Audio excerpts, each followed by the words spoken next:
Good afternoon, sixth hour. Okay, I'm sending you a short message. I'm doing this from my iPad, so I hope it works. Um, I know weeks 5 and 6 are together, and so this is week 7. This is a project I'm going to give you to finish the year, and I'm going to explain the project, and I'm going to give you an example of the project. The last 24 hours, I've been working on creating a project so you can kind of see the idea of what I want you to do. But so at the end of this next week is when your pandemic stuff is due, and you guys know that you're working on it hopefully. But obviously, if you get done sooner, you can get this, start working on this. I think this is a cool idea. I know you probably don't think, oh, Mr. Legend think it's cool, but I hope you have success in it and think it's as cool as I do. Okay, so this is called the One Day Project. Not that you're going to do it in one day. It's called the One Day Project, and I'm not going to make it due till May 19th, the last day that we're actually in school this semester, and that'll all be on Canvas. Also have a description of this on Canvas for you to read through as well. So, what the One Day Project is, there was a guy named Gene Weingarten that wrote a book called One Day, and what he did is he had 3 of his friends pick a random month, a random day, and a random year. And he was going to prove that there's no such thing as an ordinary day. And he was going to tell the story of this day, and that's what he did in his book. And his book, the day they picked was just, I don't even know what the date was, I can't remember, but it was the first heart transplant in the U.S., and he told the story of the lady that got the heart transplant, but he told the story of the heart too, where the heart came from. And the heart came out of a murder, so he told the story of the murder and then everything that transpired because of that, and the heart transplant, and how that changed lives of all these people. So I'm going to give you a random day, and I'm going to choose that through a random date picker that I found on the internet, and that's how I chose my date. It was totally random. It was the first one that came up, so that's the one I picked. So what you're looking to do is, once again, tell the story of the one day you get chosen for you. I'm going to pick dates between 1977 and 1999, January 1st, 77 to December 31st, 99. That span of 23 years. I'm not going to pick the same year for anybody. So if the same year comes up, I'm just going to do another random pick. But I'll have all your picks on Canvas, so you know what day. The hardest thing I think is going to be if it's a day that it's tough to find stuff. If you find something, run with it. Okay, that's exactly what you want to do. So like I said yesterday, I picked a date for myself, and I'm going to give you the narrative of this day. Now, when you do this, I want you to record your narrative. I want you to make it either just a recording like this. You can put it in a documentary with some images and stuff like that. However you want to do it, but you'll turn that back into me somehow. If you want to just do it on Flipgrid, that is 100% fine. I'll add a Flipgrid or a grid for you to put your video in on that. So, okay, so here it goes. So the date, here's my example of what I did. The date that came up randomly was October 19th, 1988. So that was it. October 19th, 1988. It was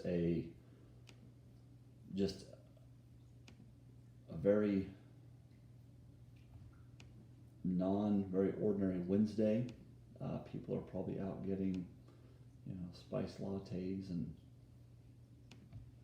I don't know, what do people do in the fall? But like I said, just a very uninteresting day. People are getting ready for the Maple Leaf Festival, maybe. So on October 19th, 1988, Melissa Chapman was convicted in the state of Michigan of first-degree murder and sentenced to a life in prison. Here is Melissa's story. So as a rebellious teen, Melissa Chapman got into a lot of trouble. She was actually a high school dropout. She was addicted to drugs and alcohol, and really unable to accept responsibility. These are her own words that she's saying here.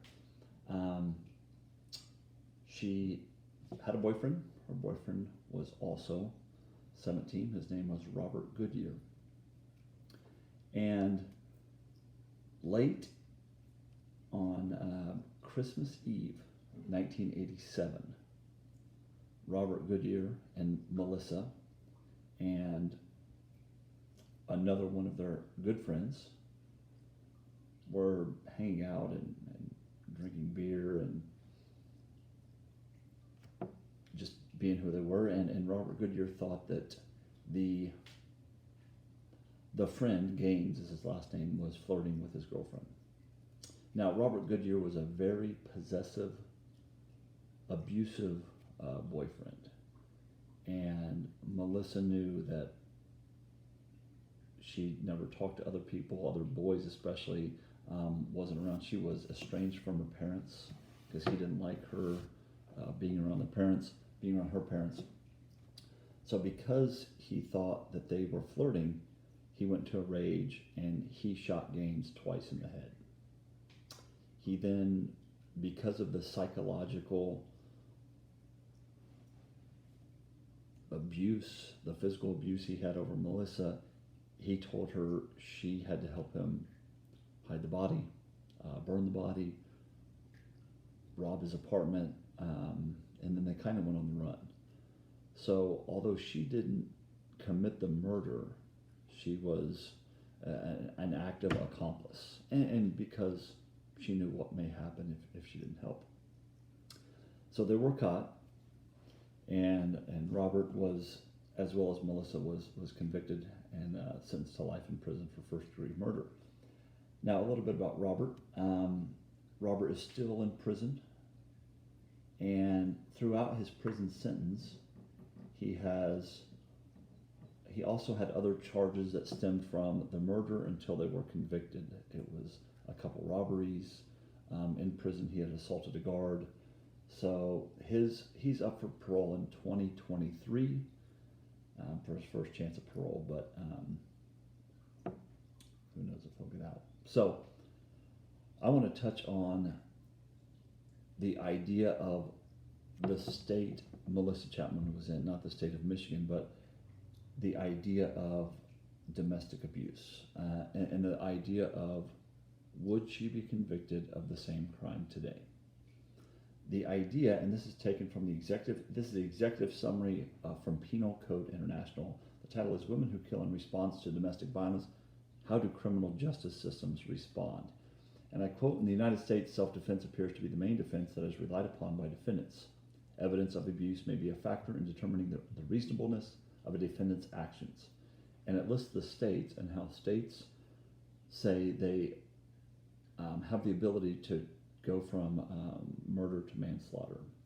How, if this crime happened today, Melissa Chapman would probably be just convicted of manslaughter if she could have shown evidence and history of abuse and even a lesser sentence. So the idea of the physical abuse is definitely played a factor in this case. This is from the Journal of Criminal Law and Criminology. It's a study, the criminal law of misdemeanor domestic violence from 1970 to 1990, which this case falls in there. And I'm going to read you two quotes from that. The U.S. Surgeon General found the battering of women by husbands, ex-husbands, or lovers, quote, is the single largest cause of injury to women in the United States and accounts for 1/5 of all hospital emergency room cases. Melissa was fearful for her life. She, not that she knew those stats, but she knew the idea and what could happen. Another part I'll read here, through the 70s and 80s, officers, these are police officers, believed and were taught that domestic violence was a private matter, ill-suited to public intervention. Police departments also consider domestic violence calls unglamorous, non-prestigious, and unrewarding. So there wasn't much help for women, and this is a study from the 70s and 80s from the police. Melissa was in a tough situation. And looking back now, she's been in prison for a long time, unjustly so. She served probably more than she should have. Fast forwarding Melissa's story to more presently. In December of 2019, Michigan Governor Rick Snyder, in one of his final acts, granted pardons and commutations to 61 individuals. 26 were prisoners, including Melissa Chapman. In 2019, Melissa was freed. Actually, in March of 2020, she finally stepped foot out of prison, as she had been behind bars for 31 years. So the idea of the story, the murder, the abuse that took place, both physical, psychological, the time she spent behind bars, the idea of the changing laws and changing attitudes towards women and police officers, towards battery and assault cases, all goes into this story of what she did on this one day, or what she was convicted of on this one day. So I'll give you kind of an idea of the expectations of this project. Dig into it. Let me give you my references. I wrote them down here because I want you to include references. The Detroit Free Press, the Detroit News, the Michigan Departments of Corrections website, the Penal Code Institute, and the Journal of Criminal Law. I used all 5 of those sites, or all 5 of those in my thing. So I know kind of a long video, but I'll have this on Canvas.